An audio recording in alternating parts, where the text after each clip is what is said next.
Zaman man umriya. ያው ኤርጋሊ መልእክት ስኔ ቦዳ ያደክ ይየዱባዳ ካራው እና ነትሪዳፍ ዋን ቀበኔ ዱፍኔ ነትሪዳፍ ወንቲ ቀበኔ ዱፍኔ ፎሎ ኩማ ዲበሻን ዮ ጉቴ ቀርሺ ሚሊየና ቶኮ ሲከኒነ ጀኔቲቲ ካን ዱፍኔ ካን ወሊጋል ቴንኬ ጀቹ ኢኒ ጉቴስ ጉቱ ባቴስ ቀርሺ ሚሊየና ቶኮ kennuudhaaf waadaa gallee finnee dhufi.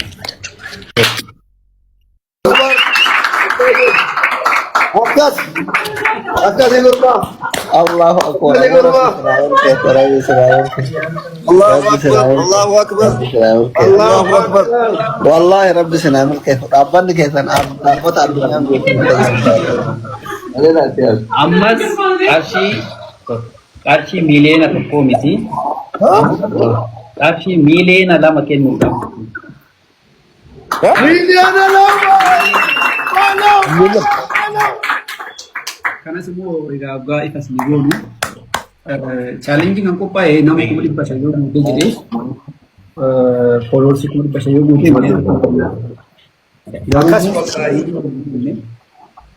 challenge kun guune almost akka yaadanitti ta'e akka adeemsatti ta'e garuu nuti adeemsa kanammoo jijjiirree chaadhaa bifa ambaasaaddarii fi kaampaanii fayyadamu jiru ji'oota ja'a.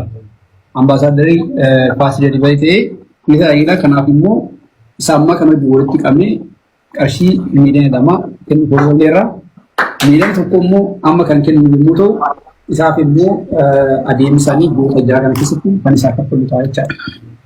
Okay, asirratti ta'u qarshii nasriidhaaf qarshiin nuti finnee dhufne qophoofnee dhufne qarshii fooloon guutuu baates miliyoona tokko kennuudhaaf qopheessinee dhufne.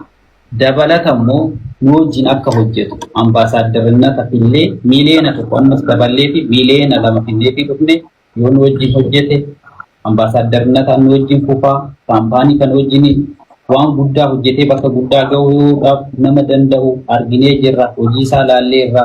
Beeksisa kanarratti wanta inni tattaaffii hagam akka godhe waan beeknuuf qarshii miliyoona 2 qopheessinee jira.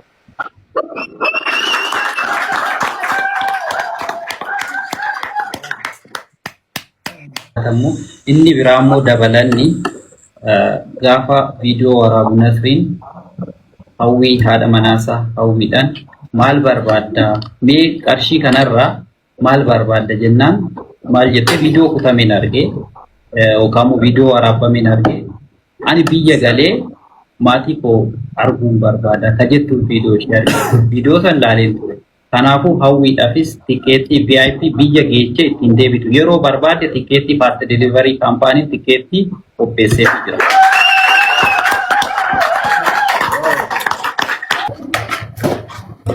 Kalakas kan jawazida. لا من ألكسان بقول بلي ألكسان قال دنيا Aga sanii mallattoo keessan يسوي ده كده aga sanii kan Nasriinii fi Riyaan Fiqeen mallatteessaa jiran kun maalinni waliigaltee ambaasaaddarummaa walii mallatteessanii isaanitti waliigaltee ambaasaaddarummaa walii mallatteessaa jiranii kanaafuu Nasriin ji'a 6 fast delivery wajjin hojjechuu isaatiif waadaa galeera nu wajjin waliigaltees godheera mallattoo isaaniiti mirkaneessanii jira.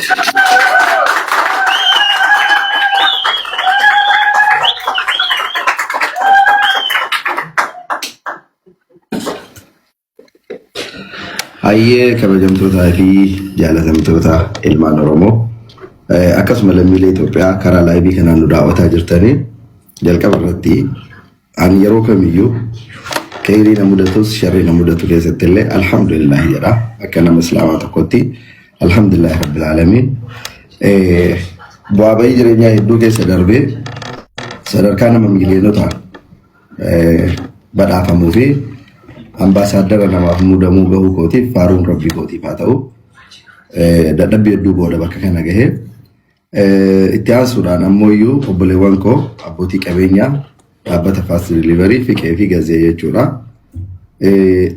Ana caali uummata Oromoo viidiyoo dalaganii ganama galgala miidiyaa kanarra laayivii irra na wajjin bulanii na waliin dadhaban. Kabajni koo an nama tokko isin galee garuu hawaasa kana naa kabajuu keessaniif dhugaa rabbii hedduu galatoomaa ulfaadha. An argadhus dhabus obsuu danda'a ofumansiisuu danda'a. Sababni akka argadhu waan beekuuf borullee dalagadhee jecha. Garuu namoonni na jaalatanii fi namoonni iddoo naa qaban na waliin dadhabanii ka'anii waan wayii ammoo firii isaanii san arguu dhabanii yoo qalbii isaanii cabu arguun dhukkubni koo guddaa waan sana ture jechuudha. Maallaqa miiliyoonaa kana caale jechuudha. Isin ammoo miiliyoona sanas fooloon sun osoo hin guutin anas kabajanii hawaasa Oromoo bal'aallee kabajanii namoota fooloo nu godhe sanas kabajanii maallaqa osoo hin taane namummatu dursa. Maallaqni ni dhufa ni darba. Namatu caalettanii anaan na filattan jechuudha. Kanaafuu hawaasa kiyyaallee naa kabajuu keessaniif anallee namoota jaalatootaa fi dinqisiifattoota koollee naa kabajuu keessaniif irra deebi'ee galatoomaa ulfaadhaa rabbi sinaa kabajuu jechuu barbaada. Itti aansuudhaan ammoo ambaasaaddarummaa baatii 6 turuu isaafis ammoo kafaltii miiliyoona 1 jechuudha. Waliigalatti waan miiliyoona 2 ta'uu kafaltiin isaallee ammoo adeemsaan baatii 6 kana keessa kan kafalamu ta'a. Qarshii miiliyoona 1 kana ammoo asumaanuu osuma jennu galchanii akkaawuntii an kenneef irra galchanii risiitii illee naaf erganii jiranii. Kanaafiyyuu maallaqni na bira gahee jira. Risiitii illee daqiiqaa muraasa booda akka laayivii kanarraa baheen karaa feesbuuka kootiitiin isinii maxxansaa karaa tiiktookiitiin illee isinii maxxansaa maallaqni miiliyoona 1 akkaawuntii ani itti kenna irratti galchanii na bira gahee jira. Galatoomaa ulfaadhaa jechuun ni barbaada.